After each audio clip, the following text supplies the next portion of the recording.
नमस्कार बच्चों। बच्चे कैसे हो? आज मैं लेकर के आया हूँ आपके लिए वर्कशीट नंबर 69।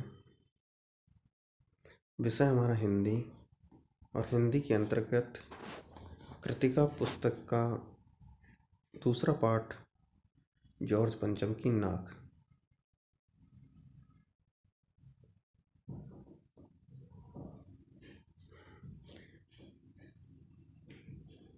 बच्चों, कक्षा 10 वर्कशीट नंबर 69, दिनांक 18 दिसंबर 2020। विद्यार्थी अपना नाम लिख देंगे और कक्षा अध्यापक का नाम लिख देंगे। और उसके बाद अब स्टार्ट होता है एक गद्यांश, और उस गद्यांश को हम बहुत तरीकेबद्ध और शालीनता से पढ़ेंगे ताकि हम हो सकें कुछ ज़्यादा कर सकें, कुछ बेहतर कर सकें।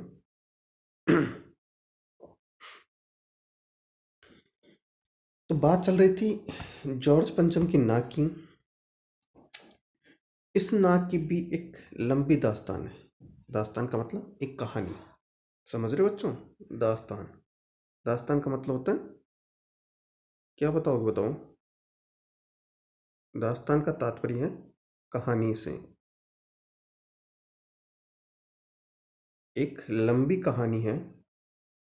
इस नाक के लिए बड़े तहलफे मचे थे। किसी वक्त आंदोलन हुए थे, राजनीतिक पार्टियों ने प्रस्ताव पास किए, चंदा जमा किया गया था, कुछ नेताओं ने भाषण भी दिए थे, गर्मागर्म बहसें भी हुई थी, अखबारों के पन्ने रंग गए थे। बस इस बात पर थी कि बहस इस बात पर थी कि जॉर्ज पंचम की नाक रहने दी जाए या हटा दी जाए। ये बेटा व्यंग्य है एक तरह का कि जॉर्ज पंचम की नाक रहने दी जाए या हटा दी जाए। नाक का तात्पर्य भारतवर्ष में इज्जत से है कि जॉर्ज पंचम की इज्जत रखी जाए या नहीं रखी जाए, ये कहना चाहता है लेखक। और जैसा कि हर राजनीतिक आंदोलन में होता है, कुछ पक्ष में तो कुछ विपक्ष में, और ज़्यादातर लोग खामोश थे। खामोश रहने वालों की ताकत दोनों तरफ थी। यह आंदोलन चल रहा था। जॉर्ज पंचम की नाक के लिए हथियार बंद पहरेदार तैनात किए गए, यानी हथियारों से लैस, हथियारों से संयुक्त पहरेदार रक्षक नियुक्त किए गए। क्या मजाल कि कोई उनकी नाक तक पहुंच जाए। हिंदुस्तान में जगह जगह ऐसी नाकें खड़ी थीं, और जिन तक लोगों के हाथ पहुंच गए उन्हें शान शौकत के साथ उतार कर अजायब घरों में पहुंचा दिया गया। कहीं कहीं तो शाही लाटों की नाकों के लिए गुरिल्ला युद्ध होता था। शाही लाटों, लाटों का मतलब होता है एक, मतलब ढेर, एक चीज के ऊपर एक चीज, एक चीज के ऊपर एक चीज। तो यहाँ पर एक इसमें कलर्स किया गया बेटा, इसमें चीज़ों को थोड़ा सा ध्यान दे लेना। यहाँ पर जो लाट शब्द लिखा गया है, उस लाट का मतलब होता है क्या? ढेर, ऊपर नीचे किसी चीज़ को। और गुरिल्ला का मतलब होता है छुप करके युद्ध करना, सामने ना होकर के अप्रत्यक्ष रूप से युद्ध करना। उसी जमाने में यह हादसा हुआ। इंडिया गेट के सामने वाली जॉर्ज पंचम की लाट की नाक एकाएक गायब हो गई। हथियार बंद पहरेदार अपनी जगह तैनात रहे, मगर गश्त लगती रही और लाट की नाक ही चली गई। अब यहाँ पर लाटों का मतलब ढेर है नहीं, यहाँ पर लाट का मतलब एक मूर्त है। रानी आए और नाक न हो। एकाएक परेशानी बढ़ी, बड़ी सरगर्मी शुरू हुई। देश के खैर खबरों की एक मीटिंग बुलाई गई। खैर खबरों का मतलब जो किसी की ख्वाहिशों का खैर रखते हों, जो जनता की हित की बात करते हों, जो जनता के हित में कुछ जानते हों, ऐसे राजनेताओं की एक मीटिंग बुलाई गई और मसला पेश किया गया कि क्या किया जाए। वहाँ सभी सलामत थे, वहाँ सभी सहमत थे कि अगर यह नाक नहीं है तो हमारी नाक भी नहीं रह जाएगी। कि अगर रानी आई और जॉर्ज पंचम की नाक नहीं मिली तो हमारी नाक यानी हमारी इज्जत भी नहीं रहेगी।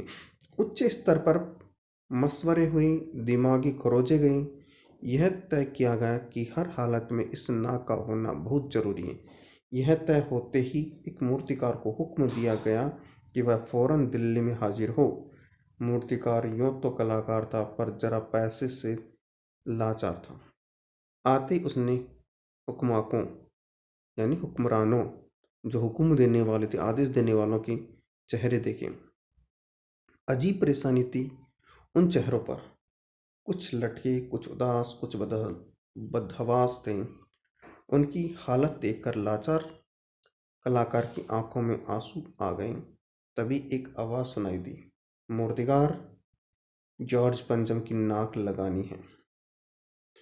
मूर्तिकार ने सुना और जवाब दिया, नाक लग जाएगी, पर मुझे यह मालूम होना चाहिए कि यह लाट कब और कहाँ बनी थी। यानी यह मूर्ति कहाँ बनी और कब बनी। उस लाट के पत्थर कहाँ से लाया गया था। यानी ये जब मूर्ति बनी तो उस लौट का, उस एक वस्तु का जो पत्थर है वो कहाँ से लाया गया। सब हुक्माओं ने एक दूसरे की तरफ ताका। एक की नज़र दूसरे से कहा कि यह बताने की जिम्मेदारी तुम्हारी। खैर, मसला हल हुआ। एक कलरक को फ़ोन किया गया। इस बात की पूरी छानबीन करने का काम सौंप दिया गया। पुरातत्व विभाग की फाइलों के पेट चीरे गए, पर कुछ भी पता नहीं चला। कलरक ने लौटकर कमेटी के सामने कांपते हुए बयान दिया, सर, मेरी खता माफ़ हो, यानी मेरी गलती माफ़ हो। फाइलें सब कुछ हजम कर चुकी हैं। अब यहाँ पर जो शब्दार्थ हमने पीले कलर के देख रखे थे, उसमें से कुछ शब्दों के अर्थ हैं।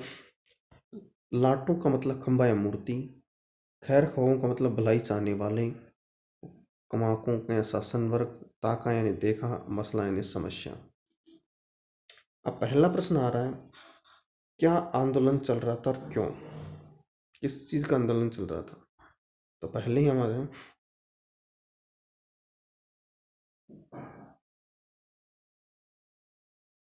किसका आंदोलन चल रहा था? नाक के लिए आंदोलन चल रहा था। तो हम क्या करेंगे,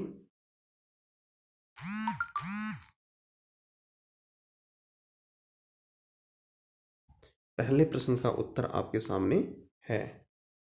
नंबर 2 प्रश्न पर जाने से पहले इसको बहुत तरीके से देख लें, बहुत समझदारी से देखें। नंबर 2 प्रश्न है, मूर्तिकार को क्यों बुलाया गया? मूर्तिकार को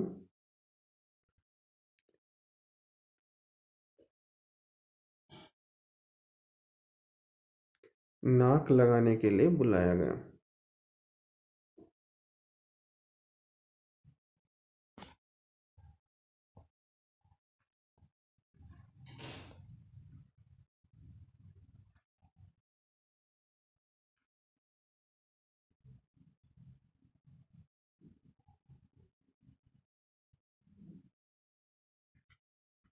इसलिए मूर्तिकार को बुलाया गया।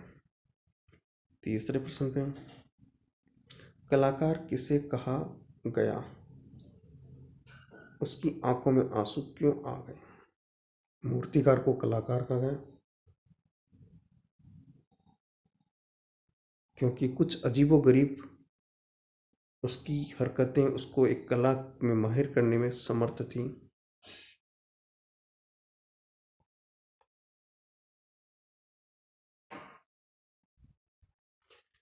जी, तीसरे प्रश्न का उत्तर आपके सामने आ चुका है और आप इसको बहुत गहरियत से फरमाइएगा।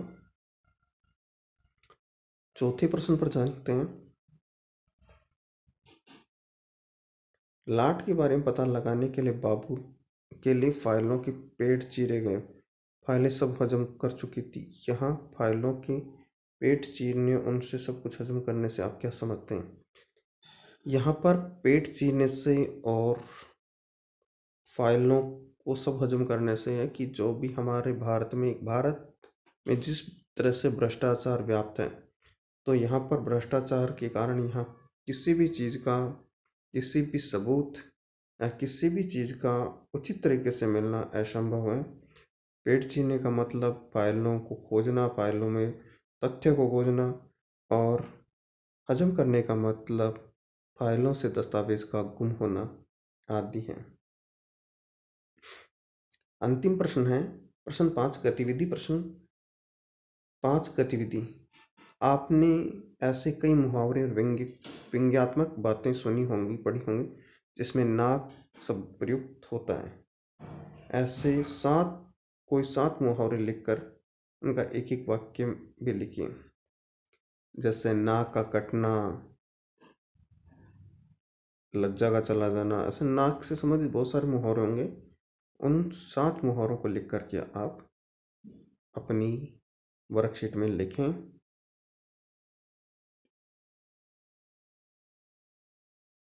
धन्यवाद दोस्तों।